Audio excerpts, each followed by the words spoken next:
আসসালামু আলাইকুম ভিউয়ার্স, কেমন আছেন সবাই? আশা করি সবাই ভালো আছেন। চলে এলাম আরেকটি নতুন ব্লগ নিয়ে। আর এই তো আমি একটু দই বড়া বানানোর চেষ্টা করছিলাম, মানে আম্মু আর সবাই মিলে একটু দই বড়া বানানোর চেষ্টা করছিলাম।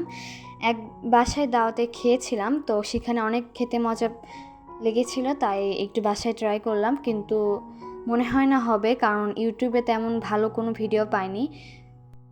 বলতে গেলে দই বড়ার কোনো ভিডিওই নেই। তো এটা হয়তো অনেক ইউনিক রেসিপি, সেই জন্য ভালো কোনো ভিডিও নেই। তো যাই হোক, বানানোর চেষ্টা করলাম, মোটামুটি খেতে ভালোই হয়েছিল, একবারে তেমন খারাপ না, তবে আসল টেস্টটা আসেনি। কিন্তু ভিডিওটার মেইন পয়েন্ট হচ্ছে বিয়ের দাওয়াত। তো 3টা বিয়ের দাওয়াত ছিল, কিন্তু একটা ছিল অনেক দূরে, তাই সেটাতে যাইনি, কিন্তু আর বাকি দুটাতে গিয়েছিলাম। আর এই বিয়ের দাওয়াতটা ছিল হচ্ছে বগুড়া সিটি কনভেনশন হলে। এটা কিন্তু একটা নতুন একটা কনভেনশন হলটা কিন্তু অনেক সুন্দর ছিল আর অনেক সুন্দর লাইটিং করা ছিল। আর এর আগে এখানে কখনোই আসা হয়নি, এবার প্রথম। একটা কনভেনশন হল হিসেবে এটা কিন্তু অনেক একটা বড় হল, আর আমার কাছে মনে হয় এটা খুবই পারফেক্ট একটা হল। আর সেই হিসেবে হলটা ভালো হলেও আমার কাছে খাবারটা কিন্তু তেমন ভালো লাগেনি।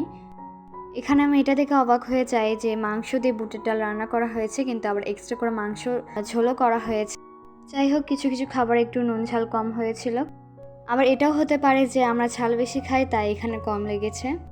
আর এটা হচ্ছে তার পরের দিনের বিয়ের দাওয়াত। তো এটা ছিল বনানীতে।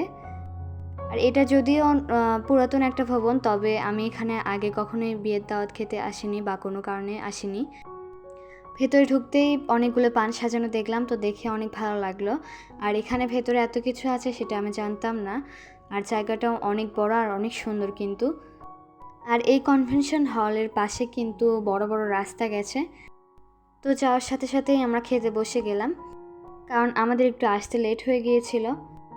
তবে আমার কাছে গতদিনের বিয়ের দাওয়াতের চেয়ে এই বিয়ের দাওয়াতটা অনেক ভালো লেগেছে। আর বউবর মাশাআল্লাহ অনেক সুন্দর।